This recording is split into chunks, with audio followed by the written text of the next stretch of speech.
afternoon. Before we begin, I'd like to acknowledge that the City of Hamilton is situated on the traditional territory of the Erie, Neutral, Huron-Wendat, Haudenosaunee, and Mississaugas.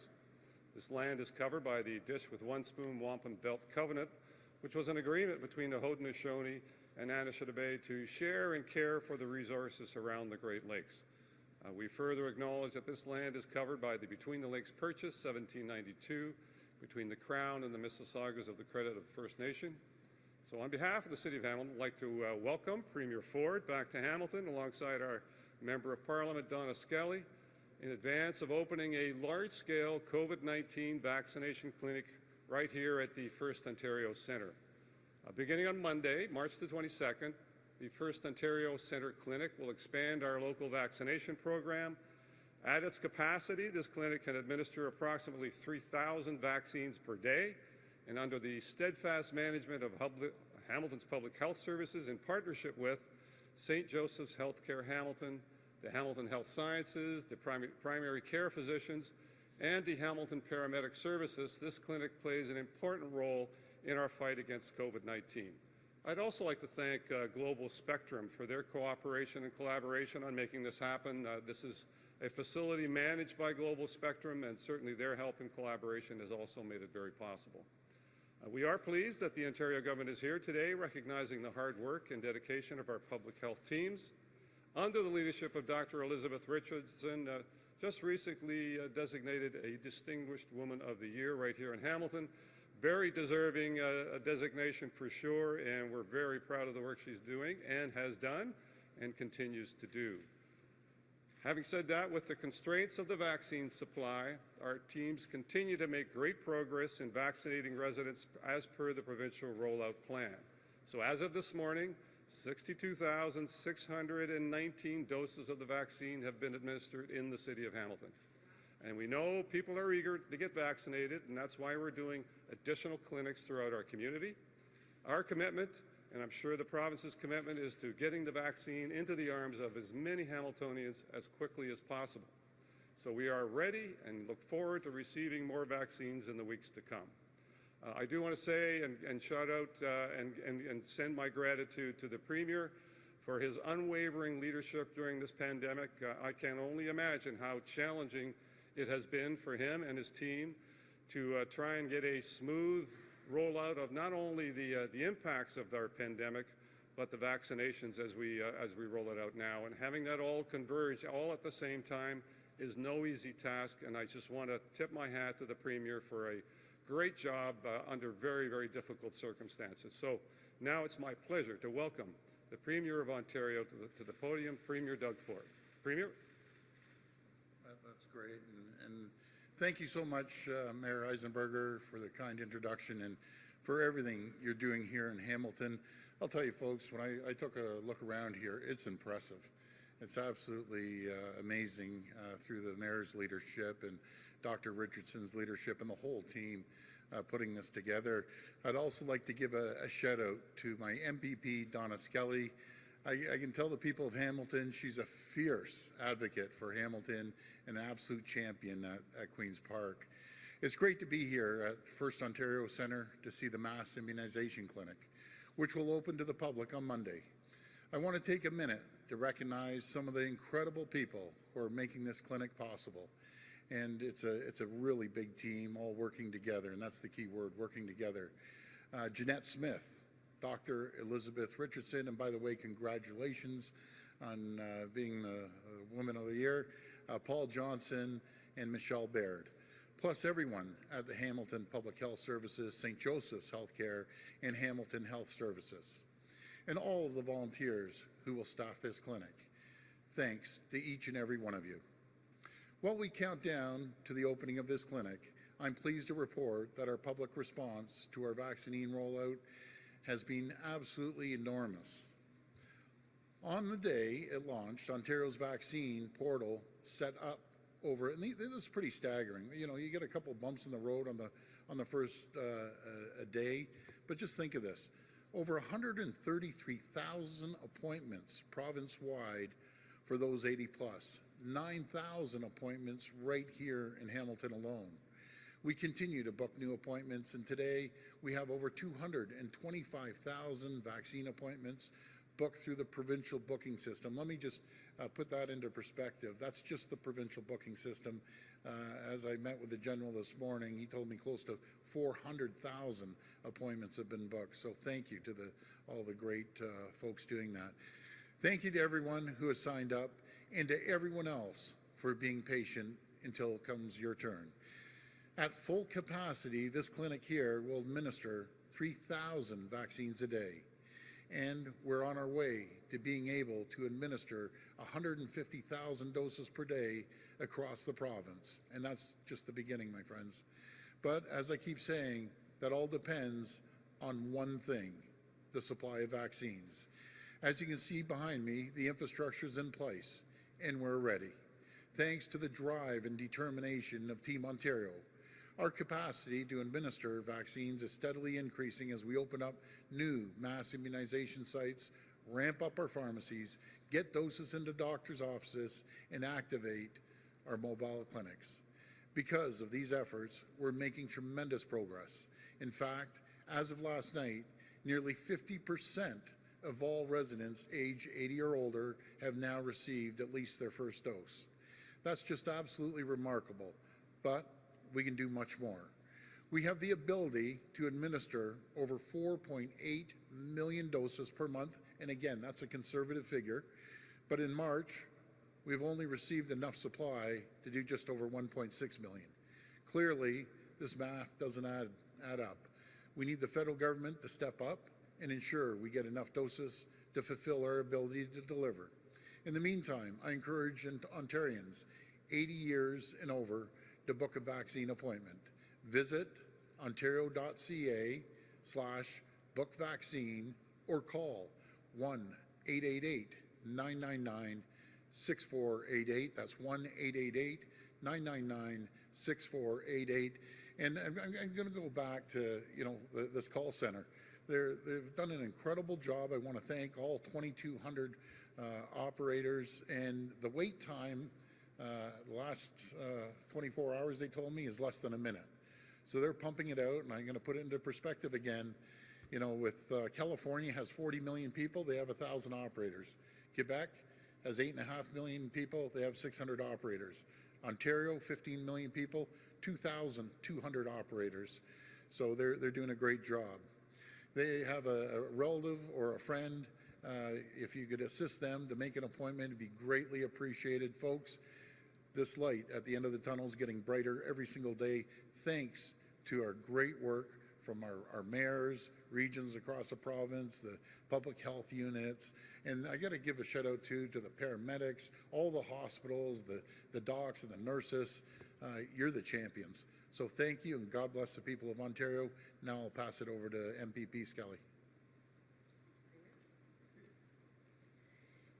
Thank you, Premier. I am so pleased to be here at First Ontario Centre this afternoon to see firsthand how much effort has gone on to creating this large-scale vaccination site. Now, if there is adequate supply, and that is the key, if our government is capable of vaccinating 150,000 people per day. In fact, this site alone can vaccinate up to 3,000 people per day right here, if and only if the federal government comes through and delivers the vaccines. A small army of staff has been working tirelessly to put this clinic together, and above all, to ensure that the public is safe. What we see today, and what we will see over the next number of months, is the result of the collaborative effort by St. Joe's Healthcare, Hamilton Health Sciences, Hamilton Paramedics, and primary care physicians, and of course, the Hamilton Public Health Department under the leadership of Dr. Elizabeth Richardson and the city with Paul Johnson. I've often said Hamilton is a big city with a small town heart. Our city was built by hardworking men and women in the steel industry, people whose strength, resolve, and compassion laid the groundwork for what we see today, a community that has put aside our differences and come together for the greater good. And that is one of the reasons I'm so proud to call Hamilton home. If you present a challenge to the people in this city, they will rise to the occasion. They will go above and beyond what needs to be done, and they'll do it with grit and determination. Most importantly, people in this city are driven to help because they sincerely care about the well-being of others, especially the most vulnerable. I want to share an experience, my parents' experience, at a mobile vaccination site in Hamilton last week. Understandably, because they're elderly, my mother just turned 90, they were a little nervous. But they told me as soon as they walked in, the staff made them feel very comfortable. They were kind and caring and helped them through every step of the process. The staff at the vaccine clinics made what my parents thought would be intimidating into a very easy experience for them and the other elderly residents. And for that, a sincere thank you. Because of all of your efforts, the vaccine rollout in Hamilton will be a success. Thank you. We'll go to the phone line now for questions. Just a reminder, it's one question and one follow-up, please. First question from Sean Steffers at the Canadian Press. Please go ahead. Hi, Sean. Good afternoon, Premier. Wanted to ask you about a request that both the Medical Officer of Health in Toronto and Peel made yesterday regarding the COVID-19 framework. They're asking that they remain in gray lockdown, but there be modifications made that would allow some businesses to reopen outdoors, like restaurants with outdoor service and fitness, gyms with outdoor, again, activities. I'm wondering if you're considering this and what that might look like in the framework. Well, I know Dr. Williams and Dr. Davila and Dr. Lowe are in full communications. Would I be in favor of letting people get outside and get some air? And absolutely, I would be. But again, I'm sticking by what I've said right from the beginning. I'm sticking with the health and the science. And if all three doctors agree, then we'll take their advice and move forward. And by the way, not just the doctors, but the mayors too. The mayors play a critical role. So if the mayor of Mississauga, Brampton, Caledon, and the mayor of Toronto want this, then we move forward on it. Follow up. Thank you. Premier, I asked you this the other day about the NACI recommendations, and I realized it was quite new at that point. I'm wondering, now that you've had a couple of days to look at this, how that change is going to impact the province's vaccine rollout, and specifically if AstraZeneca is going to be now used to give immunizations to people between 65 and 80, and when we might expect that change, if it's going to take place. Yeah, so as I said the other day, they kind of changed the goalpost, and I had a good conversation with the folks here. And the logistics side of it, when you change the goalposts, it's amazing how things have to change on making sure that we roll this out. But we want to get going on it as soon as possible. I think it's good news that we can use AstraZeneca for 60 plus all the way up. And I think it just gives us more flexibility and more ammunition to get needles into people's arms. Next question. From Graham Richardson at CTV Ottawa. Please go ahead. Hi, Graham. Premier, Ottawa moving into the red with an increasing caseload. There's some suggestion, given that there's, I think today, 21 people in hospital, 5 people in ICU in the city with COVID, that the case count is not the only measure. What caused your government and the health table to immediately move Ottawa to red? Well, the request from Dr. Etches, and by the way, Dr. Etches is just doing an incredible job out in Ottawa. They're in full communications with Dr. Williams. That was a request, and we always listen to the local medical officer of health. So, folks, let's just follow medical advice, the protocols, and this is no time to let our guard down. I'll tell you, we have to keep our guard up more than ever before, and we have to make sure that we immunize as many people as possible. And who's doing it an incredible job is Ottawa. I use them as an example. I'll use Hamilton too. I had a meeting with General Hillier for about an hour, getting a briefing on all the regions right across the province, and I got to give a shout out to Hamilton. He said they're just incredible. Everyone moves at a different speed, all 34 public health units. Some are moving a little quicker, in Hamilton, he said they're just knocking it out of the park. But I go back to, it starts with the leadership of the mayor, leadership of Dr. Richardson and her whole team, and the collaboration. When hospitals and public health units and the paramedics and everyone's getting along, working collaboratively, this is an example of the result. So I want to congratulate everyone here in Hamilton. Follow up? I also wanted to ask you, this may sound like an odd question, and I apologize if it does. That's all right. There is a lot of talk in the United States and in parts of different parts of the world questioning whether lockdowns work. I'm not asking you to comment, obviously, on the United States. It's a different thing. Different beast. But Toronto and Peel and York, I mean, they have been under restrictions longer than any place in North America, I believe. And it doesn't seem to have worked to bring the cases down. Is below 1,000, for instance, if you combine the three of them.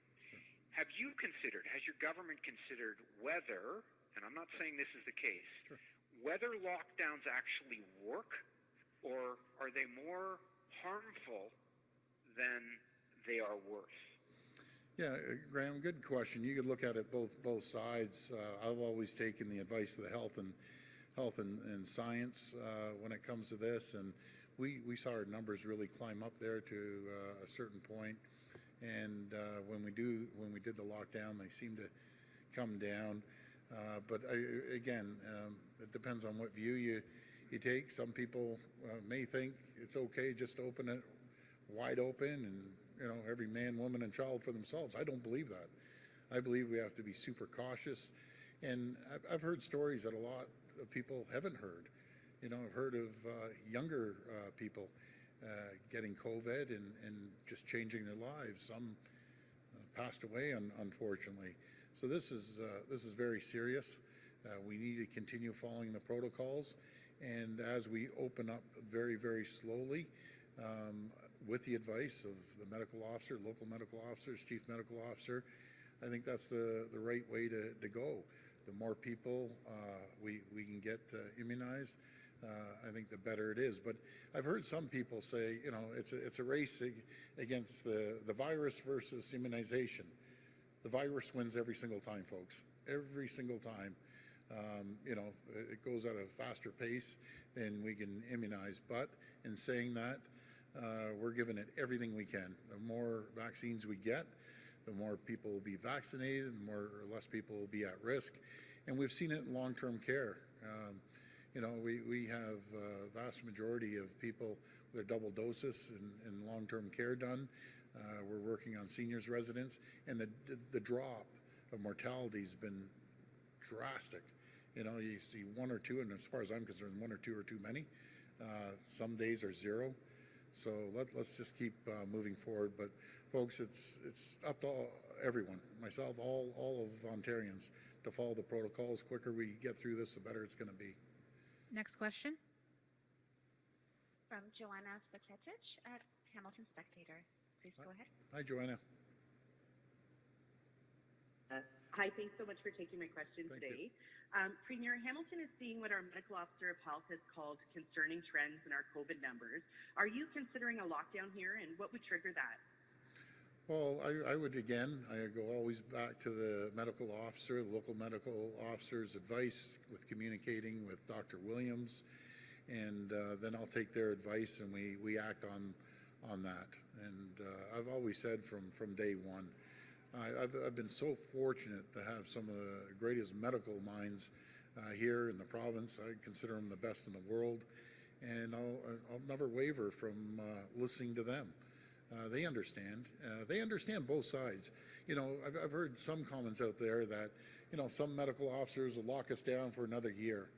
I'll have to disagree. They're very pragmatic. They understand mental health. They understand, you know, young people have to get out and get some fresh air, and not just young people, but, you know, everyone needs to get out, and you know, life has to move forward, but we have to do it cautiously. So I'm fortunate, I'm grateful, and I just want to thank all the health professionals that have been giving us advice from day one. Follow up. Premier, I'd like to ask you about LRT. Is the province willing to increase its $1 billion commitment to a Hamilton LRT project if the federal government is willing to match a higher dollar amount for a longer transit line? Yeah, we're working hand in hand with the federal government, working with the mayor as well, and the mayor's been a champion on this. So we're working hand in hand with them, and we're going to get there right from day one. Even before I got elected, I said we'd commit $1 billion to make sure that we support the people of Hamilton, and let's see how these talks move forward. I just it'd be a little premature to say if we're going to give a little more. At the end of the day, I want what the mayor wants, what council wants, what what the people want. So that's I always coming from the municipality. Nothing used to drive me more crazy than the province dictating what people get and what people don't get if it comes to infrastructure. We've taken a different approach. We rely on the municipalities to tell us, what their community wants, because no one knows their community better than the local MPPs, MPs, and councillors and the mayor. So I'll always follow the lead of Mayor Eisenberger and the council and our MPPs. Next question. From Ryan Tumilty at National Post. Please go ahead. Hi, how you doing? Yeah, good afternoon, Premier. Next week, we're set to, as a country, get 2 million doses of vaccine, and going forward, the rate of deliveries is set to be pretty high. But there's also lots of questions. There's possibility of export restrictions into Europe and similar moves in the U.S. I'm wondering if you've designed enough flexibility into your vaccine delivery system so that if deliveries go up or down in a given week that you can adjust. Yeah, that's an excellent question. We actually have that conversation came up with my hour briefing with General Hillier. We've been used to this.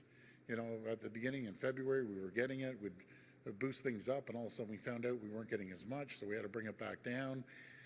All we want is consistency. It's great news that the country is getting 2 million. That leaves us with about 800,000. But yeah, we can move on a dime. If we wanted just to go full out, say we had endless supplies, just put these numbers into perspective. We have 3,200 pharmacies that we can ramp up in a matter of 5, 6, 7 days. So let's just use 3,000 at 50 a day, and that's super conservative. That's 150,000 just on the pharmacies. This mass vaccination center can do 3,000. We have 233 that can ramp up instantly. So again, you can do the math. Not mentioning the mobile units and primary care docs as well, paramedics out there. So if we have the vaccines and it's just full throttle, we can bang out 7, 8, 9 million in a month if we go full steam. But right now we just need the vaccines. That's what it comes to. Follow up. Yeah, and you have about 400,000 vaccines that have been delivered and yet to be administered yet. You're getting another, like you said, 800,000 next week. Are you confident you'll be able to handle that demand in the next couple of weeks? Yes, we are. We're very confident we'll be able to handle that moving forward, especially if we see a consistent flow of vaccines. We'll be able to gear up. The worst thing that happens, we think we're going to get some, and all of a sudden the numbers change and we have to bring everything back down. It's a massive, massive undertaking, no matter if it's here in Hamilton or any other region that I've gone to. The amount of people behind the scenes, they number into the hundreds in a lot of cases, helping out, getting everything together. And then all of a sudden, if we have to ramp it down, that's not good. I believe in ramping things up and don't stop and keep ramping them up. But as long as we have consistency and, you get a few days notice to get everyone ramped up and ready, then we're good to go. Last question. From Randy Rath at Stage TV. Please go ahead. How you doing? Hi, Premier. Welcome to Hamilton. Yeah, thank you. I have to ask about Sam Osterhoff. You had a discussion with him on Monday night, I believe. and he went ahead and spoke to this this group that had compared the abortion to the Holocaust. What did you say to him, and what do you make of him speaking to that group? Well, I've said to all my MPPs, I'm never one to dictate on what their beliefs are. They're all independent thinkers, and thank God they all have that independence. It's not up to any leader to tell individuals what their beliefs should be. What I did tell them, and I was adamant about it, the group, and it wasn't Sam, but the group, you can't compare anything to the Holocaust. It's disgusting, actually, that anyone would compare that. So I told him he has to be very mindful of groups that he's talking to, speaking to. But in saying that, with all my MPPs, I can't follow their schedules. I can't dictate on their private time what they're doing, what they aren't doing. So I had a very good conversation with Sam, trust me. Follow up? Thank you, Premier. I'm wondering also, how is the pilot project going with the pharmacies? And when do you anticipate that pharmacies will start giving injections, vaccinations in cities like Hamilton? Yeah, so, you know something, the pharmacies, I think they're going to do a great job. We're running parallel with mass vaccination centers, and there's just a massive amounts of them. Rexall is, I think there's 260 Rexall locations underneath the Rexall banner. There's the IDA, there's the Guardians Medicine Shop that are over 1,100. Then we have the Walmart's 157 stores. And then we have Costco's that have 35. Then we have Shoppers that's, I believe, 260. And then they have 680, I apologize. And Loblaw's 200 and I think about 240. And so, and then we have the independents. We have the independents that are about 1,000. So the output power, if everyone ramps up, is staggering. Is absolutely staggering. Again, if we do even 3,000, conservatively speaking, they tell me in some cases they can get up to 100 depending on the size of the pharmacy. But even if we do 50 a day, that's 150,000 just on the pharmacies, not to mention the mass vaccination centers. So what I don't want to do, I don't want to ramp up 3,000. We're going to ramp up another 300. We're going to bring it up to about 700, and then we're going to ramp it up over 1,000 in a couple more weeks, and then when we get more, I'll just unleash it. 3,000, 3,200, go full steam, and we'll be pumping this stuff out like we've never seen before. Sorry, we're just going to go to one question on the floor here from Jamie from City TV. Yeah. This is just breaking. You might not have been briefed about it. Bloomberg is reporting that the Biden administration is planning to send vaccines north Canada, 1.5 million. A, do you know about it? B, your thoughts about them sharing their vaccines now? Oh, God bless America. They're coming to our rescue. Thank God. I've been bugging Trump. I've been bugging Biden, all of them. They must get sick of Doug Ford asking for help. But our greatest partner, our greatest trading partner, our greatest friend in the world, President Biden, thank you. And once I get him, I will call you the champion. But I need to get the delivery first. So thank you. And I appreciate it. We've been waiting. That's what true neighbors do. You help each other out in a crisis. And I understand they got to get their people done first. I'd be no different. But thank you. Bring it on. If we have to go down there and pick them up, I'll drive down there in my pickup and pick them up if we have to. Well, it's unconfirmed. I heard rumors, but this is good news. If they can help out, God bless them. We're ready. We'll take all the vaccines you can give us. So that's fabulous news. Right. Thanks, everyone. Thank you, everyone. Thank you.